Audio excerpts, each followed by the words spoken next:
Welcome, race fans, to the Stickers and Scuffs podcast with Cam K and BUNN. True Canadian race fans. This show is presented by Remax Jack. Call Remax Jack and start to pack. Green flag is out. Let's get this podcast underway.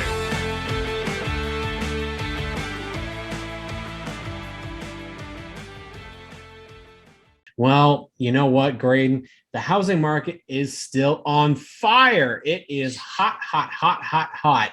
If you are waiting for that cool down, our man Remax Jack says it doesn't look like that's going to happen. What he's got to say, you've got to buy right now. Don't wait. The condo market is not as competitive as the household markets. Call our man Remax Jack. He knows where the deals are, and he knows how to get you the most money for you when you sell your home. When you get the green flag to buy or sell, Remax Jack will get you the checkered flag with fuel in your tank and rubber to spare. Call Remax Jack and start to pack. Hello, everybody. Welcome back to the Stickers and Scuffs podcast with Cam K and GRAYDON BUNN. Today, we welcome in a driver who's a very busy guy this year. He is running in the APC Late Model Series full-time in the number 22 APC Chevrolet. And he is also in the NASCAR Pinty Series this year in the number 7 Chevrolet part-time running on the ovals.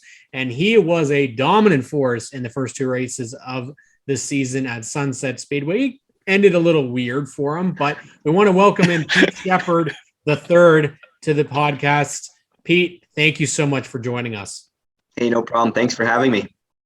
Well, we're going to have to start off right with that Sunset Speedway race. Dave Jacobs always has top-notch equipment. Pete, it's been a while since we've seen you in the series, but I mean, now with this Chevrolet, you guys were on fire to start the weekend. Any particular reason that was? Was it that new Chevy that you were driving? Yeah, I think so. I mean, I'm just so lucky to be racing for a guy like Dave, who's been around for so long and had so much success. So whenever you get a chance to be behind the wheel of one of his race cars, and it's a brand new McCall Racing Enterprises car with, the latest and greatest in it. I mean, you unload it, and we only had a short test session not too long before the race, a couple weeks prior. And to get behind the wheel of that and be that fast immediately, it was, the best experience I've had in Pinty so far.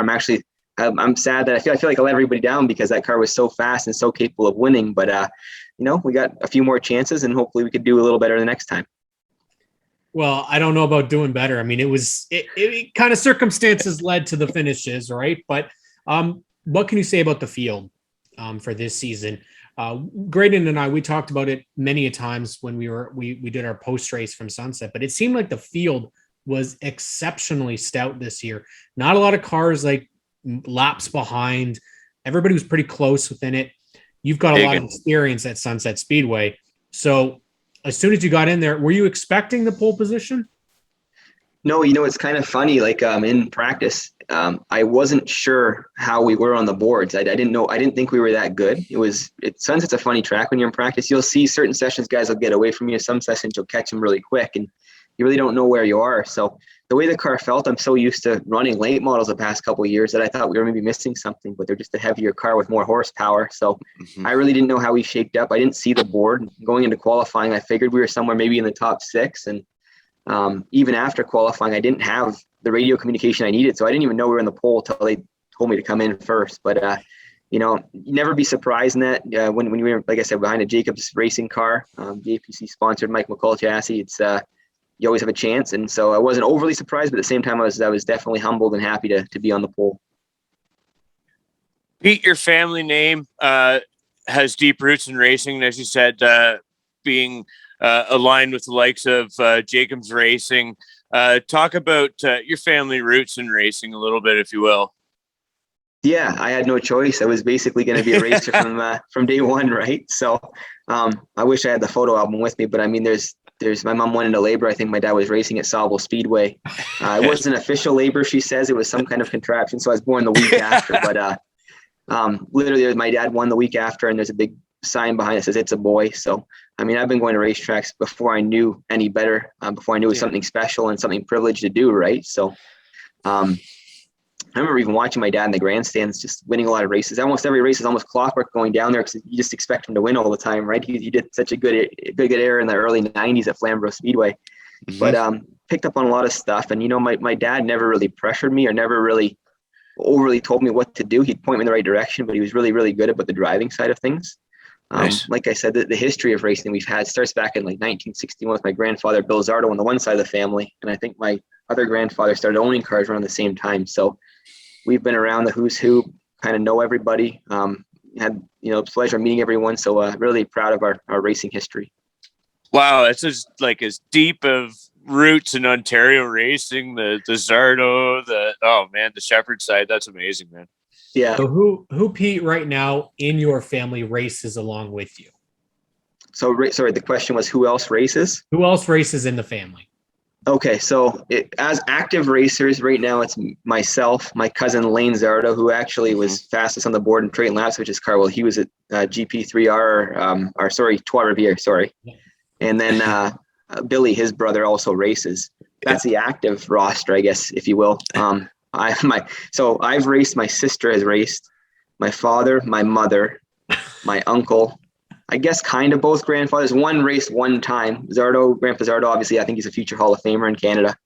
And then my cousin Scotty Nagel doesn't get enough hype. He was probably the best go-kart racer out of all of us. He's won national championships and stuff, and he kind of called it quits early before stock car racing. But everybody, the better question would be who in my family hasn't driven a race car, I think.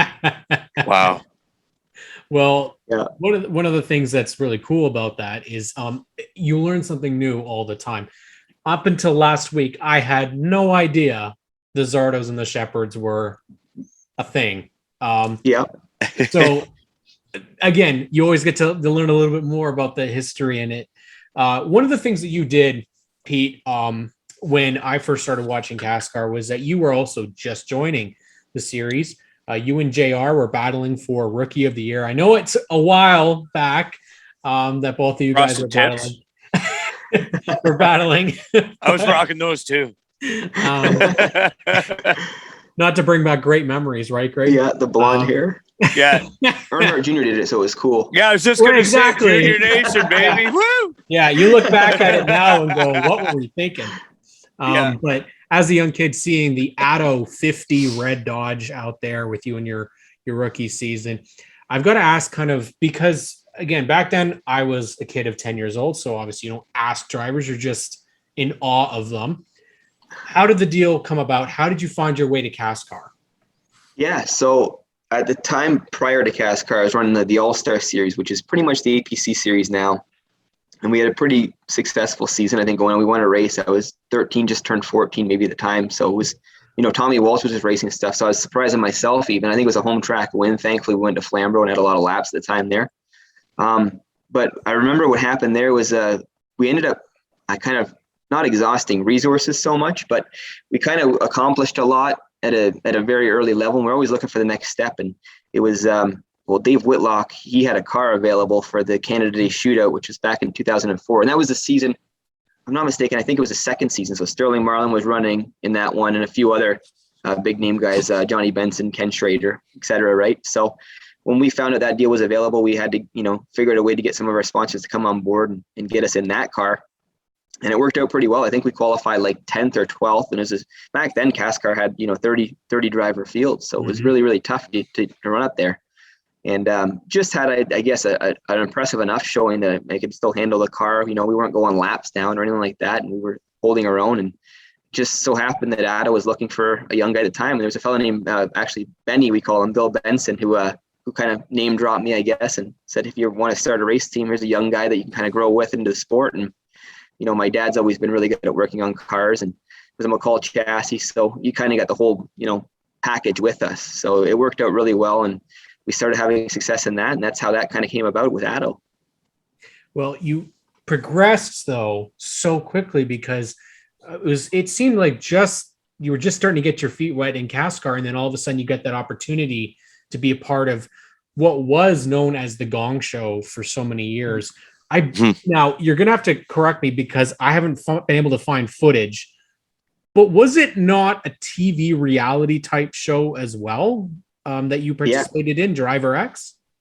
Yeah. It's very difficult to find. So I actually, I had it for a while and then I lost it and I was devastated and I didn't see it probably for 6 or 8 years. And then I contacted one of the contestants, Sandy Eden, who was one of the females on the show, a very good race car driver in her own right. She had everything recorded, so she sent me everything via mail. So, God bless her for that. So I have it all back again. But, it was a Discovery Channel show, I think, wasn't it? Yeah, Discovery USA only. So you had to have one of those, remember those really cool high-tech satellite dishes where you got all the American channels to watch it? You had to have one of those ones. Stuff. So, and it was on after Cash Cab, ironically. I don't know if that was, by chance or what. Just bring the RPMs a little bit on that Cash Cab after the show. So it was on after that. And it was, I want to say 14 or 18 episodes. Mm-hmm. Half of that was basically Martinsville, and the finale was at Darlington, where they brought about half of the contestants there. And every time they eliminated about half of us, right? And by the end, it was kind of last man standing. And I was fortunate enough that the president of Jeff Smith, I got eliminated in the round of 6. But of the round of 6, I was the youngest guy by probably 3 or 4 years. And my parents, they came down to Florida. They've stayed in Florida, South Carolina during the Darlington part of that. And we were about ready to pack up and kind of head home. And the president of Roush at the time was Jeff Smith. And he said, "Don't go too far. Like, we want to talk to you." And basically right after that, is when they offered me the deal. So I was ecstatic. I didn't think I was going to come out with anything after that, but they said, "Hey, we didn't expect you to win. It was never really in the cards. You kind of opened everybody's eyes, and we want to see what you could do long-term with us." So I was really excited about that. Well, there was names in that field that have become really big stars in the United States, but there was others that you were able to beat out in that competition. I remember wholeheartedly following when you made some ARCA starts in the 39 yellow. I couldn't remember the name of the sponsor on it. But Ruler Brothers. It was a Ruler Brothers car. Yeah. There you go. Did pretty well in some of those events. And then I want to say it was the 50 Gridley heads. That was the 50 Gridley heads. That's correct. Yeah, it was unsponsored most of the time. They had Gridley heads on it, maybe for a race, I think. That was always the problem, was finding the dollars, right? And we even had Carl sit into that truck a few times just to try and get the money coming in. And it was just a tough task. It was kind of a transitional period in NASCAR where they were going through the recession. So money was kind of coming out of the sport. It was just after that really good rush of the money that was coming in. So that's right. People sometimes say you just mistimed it a little bit, but I think of it otherwise, because nowadays it's almost impossible to time it at all, right? So I was one of the last group that was able to time it and be able to represent on a show like that and even get anything out of it. So I'm pretty excited for that too. Yeah. I mean, it was, like you said, that it was at that, I guess, albeit at the tail end of it, but like where there was all those reality shows that were on Speed or on Discovery USA or whatever, that were available to the fans in mass, that you got to be a part of, and like you said, got something out of and turned a lot of heads in the process. You've spoke with this with my boys. You've driven everything from go-karts to Thunder cars, Oscar, CASCAR, West Super Series. What haven't you driven? What do you have a bucket list of something that you'd like to drive?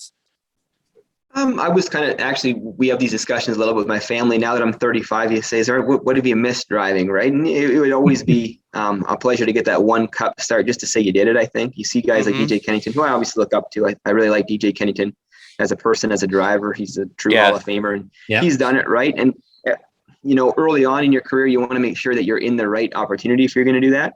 Whereas now it's like, I would like just to get in anything I possibly could and just to say I've done it. Kind of like the Xfinity deal I did, right? So that would be one thing I'd like to do, just to say, hey, I ran a cup race. But I still think that I have some, hopefully some years ahead of me, some good years left. So you take the opportunities that are in front of you and you try and make the most of them. I still, like I said, I still see progression. Even in late models now, I still see making progress every week and learning things at this age now even. So I'm 40 years old, so 35 isn't that bad. So you got plenty left. You got plenty left in the tank, kiddo. Right on. Yeah. You're in between. You don't feel like it sometimes. That APC series feels so young, right? The Pinty series, that's right. My age, but yeah, that's true. I mean, you have kind of the benefit of running with kind of the young and hungry up and coming rookies, the seasoned grizzled veterans in the Pinty series. You kind of get to dabble in all the talent pools, eh? I do, yeah, no, and I've said it before, but I kind of feel like I'm a little bit of racing's middle child, because I got to race against the old school guys like Junior Hanley at New Smyrna Speedway. I got to race them, and I see some of the young guys, so you see some of the differences, and Man, it's really changed. And I've been a part of, both sides of the evolution. So I'm proud and excited about that. So you kind of see the different styles and the way it evolves. And it's crazy now how ready and prepared these young guys are when they first come in. Like they're jumping at the bit, ready to win races right away. Whether it be Pinty series, whether it be APC series, it doesn't matter. Whereas when I was younger, there was so many veterans around that you really had to earn your spot. And if you were, taking positions away from them, they were heavy, high contact races, right? Much different. Nowadays, if you lean on a guy's door, even they get upset. So it's a different style of racing now than it was back then. But I'm fortunate enough to see both sides of it. Well, it's true. I mean, when you joined in CASCAR, you and JR were like the youngest by far, right? It was mostly a veteran series. Because you've kind of seen that progression, you started out, you were consistently running in Pinties, and then you went away for a bit. And then you've come back. So was that break intentional? Was it, just get away for a bit and kind of do something else and then maybe come back if it feels right? Yeah, no, that's an awesome question. I've never been asked before why the break happened and, what happened there. But really, I mean, that was when we were at our hottest. I was probably 26 years old in that number 7 car at the time. And national exhaust. We were banging off a lot of wins in that car. Yeah. So it was like we'd show up 2 or 3 times. And it was getting to the point, and I'm not saying this in any way. I'm a very humble guy when I say it, but it's getting to the point where if we finished second, we were actually upset, and it wasn't fun finishing second. That's how strong we were in that car at certain times. And one thing with my life and racing, and maybe it's a little bit different than everybody else's, but we were talking about the CASCAR deal with Addo. I was, a driver getting paychecks at the age of 16 to race cars. So it was always a little bit challenging for me to separate the fun from it being a job. And I still struggle with that to this day, right? But when I was at Roush, everyone's like, oh, that must have been, time of your life. And don't get me wrong, it was. Driving race cars, it's the most fun thing in the world to me. But there's a level of pressure where it's a job, right? And you got to perform. So I've always had that, difficulty, I think, in my own mind of separating that. And I still struggle with it today, but I've learned to embrace and enjoy it. My wife, Brittany's actually really helped me with that and, make the racetrack a really enjoyable time to have fun at. But like I said, there's always those moments still to this day where that happens, and you got to set yourself back and realize, hey, you put your own pressure on yourself, but there's not that pressure around you anymore. Yeah, absolutely. We've spoken with a few drivers, and most recently with Kyle Steckley on the young end of the spectrum. We see it in the Cup race. People, like you just said, the pressure that comes with being a high-profile driver in a high-profile position, the mental aspect of racing and the pressure that you have to put on yourself, or at least I feel like you have to put on yourself in order to feel like you have to earn your keep there. And then the pressure that everyone else puts on you, that's a mental game that not all of us, some of us can relate to in jobs, but not all of us can relate to in terms of high profile auto racing. So Pete, I guess my question is, how do you separate that, walk away from it, not take it home with you? Just speak to that a little bit, would you? Yeah, no, absolutely. Well, the best thing for me was, becoming more career driven off the racetrack, right? And have a really good, secure job where I have that to go back to. So you kind of have to leave the racing at the racetrack. In the past, the events that happened at Sunset, to me, that probably would have stewed with me for a long time. But really, it stings a little bit the next day, don't get me wrong, but you kind of put it aside and you'll never really grow and get better at the next race unless you put that behind you. And Dave talked about Dave Jacobs earlier, but he's such a great owner. He kind of sat me back down and kind of explained the situation too. And, Raphael Lessard, he's probably one of the most talented racers I've raced with in a long time. Like, the guy's a truck winner, has so much success. You think of it from his perspective, he just came back down from racing at the highest level and some of the best of equipment, right? And he's got the pressure to win. He thinks he should be winning all these races all the time. So a guy, rooting on his bumper for a few laps before, getting by him probably doesn't sit with him very well. And he probably feels like he needs to be in that spot to kind of teach guys a lesson a little bit. And he's probably not used to the contact of the Pinty series, right? There's so many layers to that, but maybe of all people, I probably should be able to empathize with the guy a little bit better than everybody else. So there's no animosity anymore. You got to leave at the racetrack. You never go for any revenge. You always go there to win, right? So that's kind of, that's the way I look at it anyway. Well, and we were there, so we could hear kind of what you were saying, and it wasn't received I don't think it was. I don't think he had as much of a hard time. It wasn't received as well by some of the other people on the team. But was that something that you would have considered doing in the past while you were a younger driver? Would you have ever tried to, because I mean, you've had some contact in the past with people and some people that you would mention that maybe weren't so enthused. But was it a learning experience of being a driver of kind of, I need to deal with this right now, and if I confront it, at least I'm not harboring it. You know what I mean?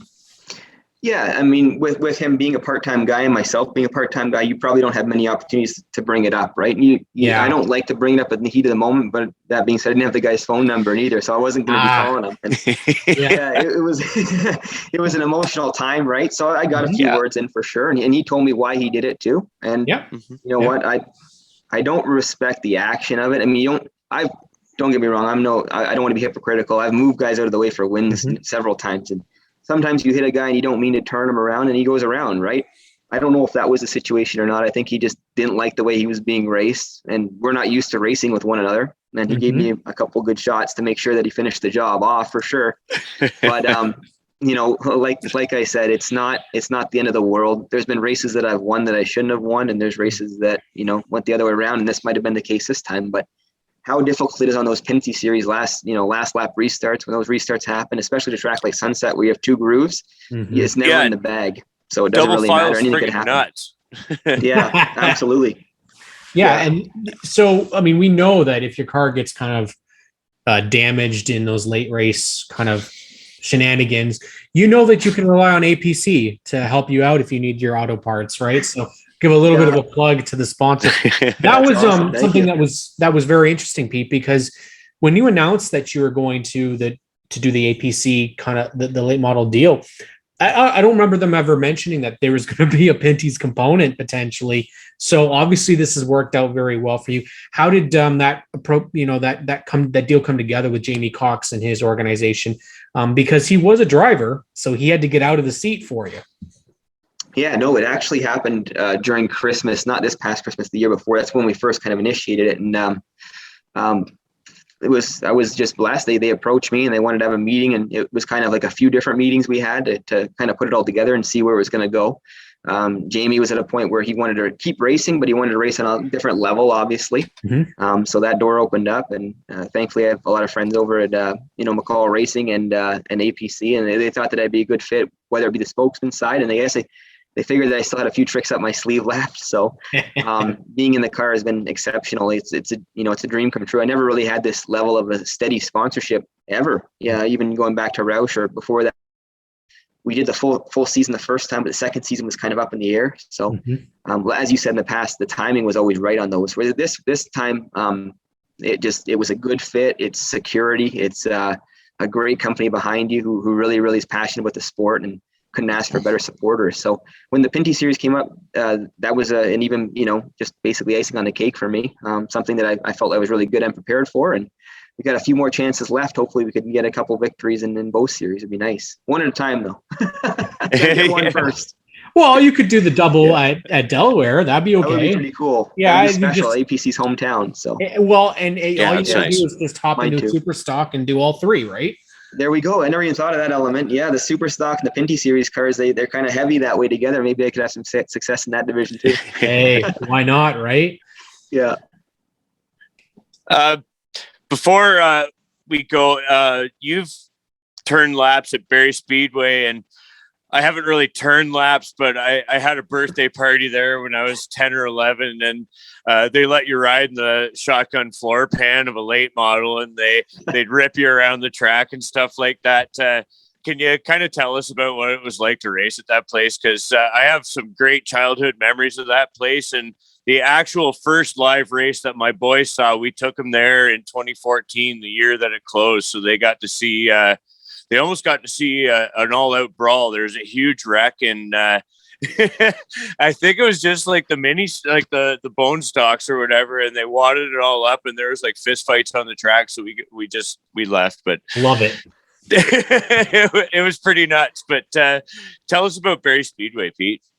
Yeah. So again, I am fortunate enough to have a Pinty series win there. 2012, the Wata Springs race. Race car drivers never forget wins, right? It's like an encyclopedia of them, right? But so you're kind of dating me here a little bit, but I ran both configurations of that track. So yeah, I ran it back in like I had to ask 2002 before they brought the off of corner 2 and made it kind of a tri-oval sort of backstretch there.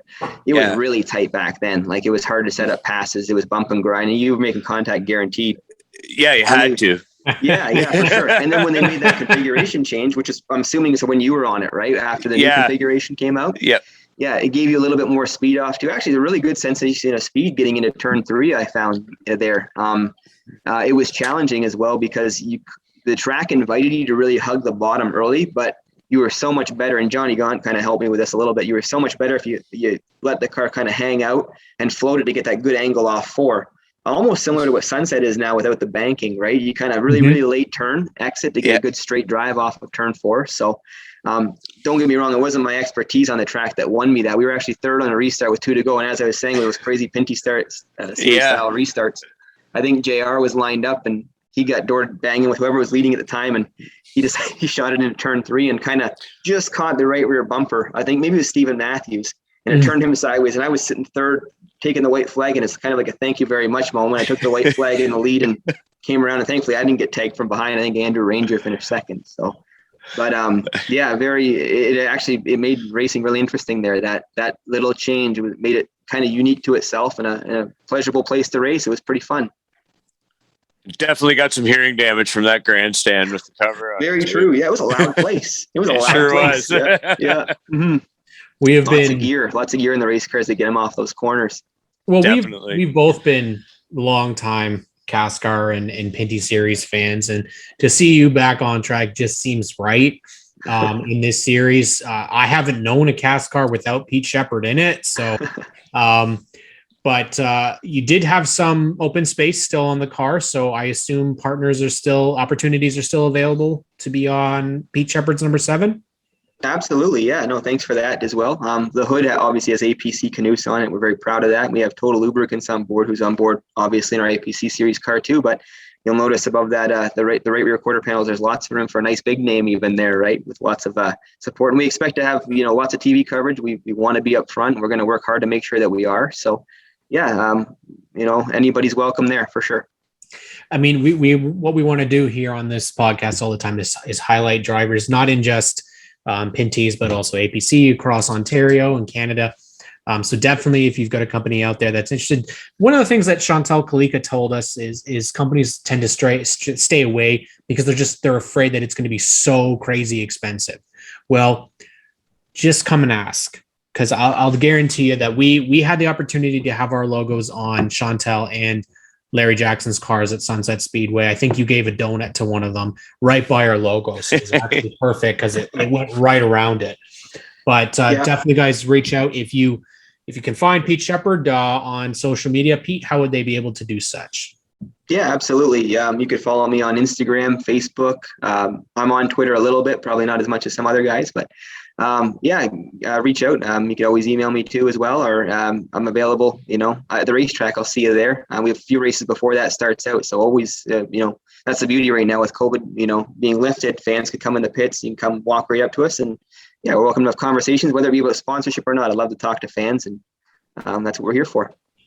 I can speak from experience. He does like to talk to fans. Very, very one of the friendliest guys. We get autographs done, so hopefully they'll be able to bring that back soon. Pete Shepard, we want to thank you for coming on the Stickers and Scuffs podcast, and we really do. We will catch up with you actually at the track now that we've kind of had the virtual introductions. We tried to find you at Sunset, but you were busy, and I'm not going to interrupt you while you're doing the most important at work the office. At the office, exactly. Yeah. Much GRAYDON, appreciated. What do you have to say to Pete Shepard? Just as always with our guests, my boys are very lucky to be able to have this kind of experience and interact with you guys. So thanks very much. They really enjoy this, and like Cam says, you're so great with the fans, and they've had the opportunity to meet you a couple times, and they never forget it. So on behalf of them, thank you, and thanks for taking a bit of time out of your night with us. Hey, no problem at all. Thank you both. Anytime, more than happy. You guys are very professional, and thanks a lot for that.